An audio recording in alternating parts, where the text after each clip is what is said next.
Experts say that the debate over the use of pronouns is pitting parental rights against the rights of children.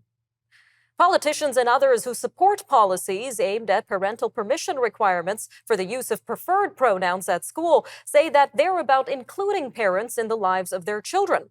However, those opposed say that the issue is not about the rights of parents at all, but rather the protection of children who may not feel safe revealing their gender identities at home. Now, this debate came to a head just last week as protesters from the 1 Million March for Children faced off with counter-protesters across the country. Meanwhile, the Muslim Association of Canada has called on Prime Minister Justin Trudeau to apologize for his comments during last week's protests. The PM wrote on his X account, quote, "We strongly condemn this hate and its manifestations." Well, joining us now to unpack this debate is columnist and online host Miss Julia Malott. Ma'am, thank you again for your time today. Hi, good to meet you. So last week, we saw opposing protests held across the country, ma'am, and you actually attended one of these demonstrations in Whitby, Ontario. So can you tell us a little bit more about your experience? Was it as confrontational as many describe online? It wasn't, no. So for the last 2 years, I've spent a lot of time attending many of these protests and other events because I really like to have the conversations, to see where people are at, and to try to push back against the narrative that parents being concerned about their children is inherently hateful. So I spent my day on Wednesday in Pickering and in Whitby at two different protest sites, and I experienced nothing but love and acceptance, to be quite honest. Now, I was a guest speaker, so perhaps I had some cover in a certain way because I was invited there. But at the same time, I read the signs, I heard the conversations. And what I heard again and again and again were concerned parents who feel that there's significant overreach in terms of their ability to ideologically steer their children. And that's a linchpin of Canadian democracy. And I can appreciate why people are upset.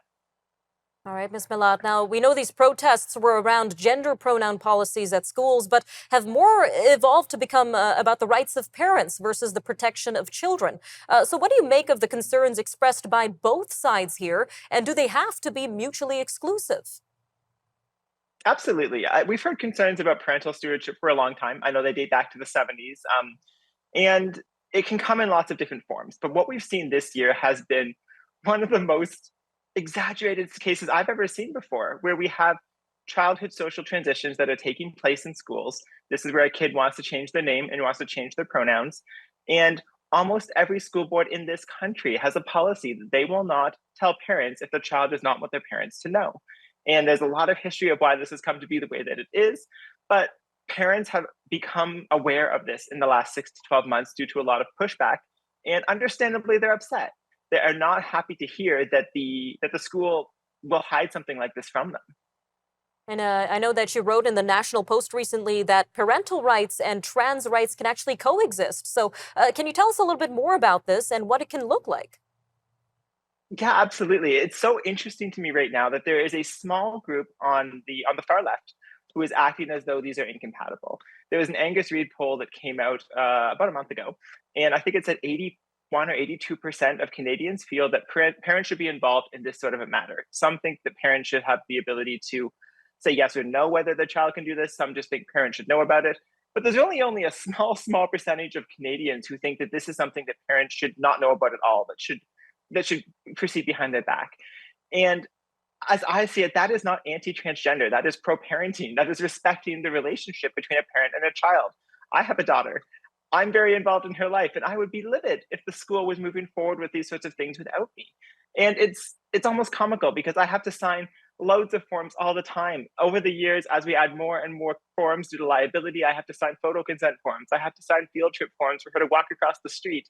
But at the same time, there's a single form that they will keep from me, which is her name and pronouns change form if she wanted to do that. And so to me, that is not incompatible because the vast majority of parents want what's best for their kids. That is what they want in their life. And they will accept their kid if they have severe dysphoria. But if they don't have severe dysphoria, then we don't need to be looking at this path. And if they do have severe dysphoria, we should probably include healthcare professionals, and the parents are going to be the ones to do it. Some very interesting points you bring up, Ms. Malott.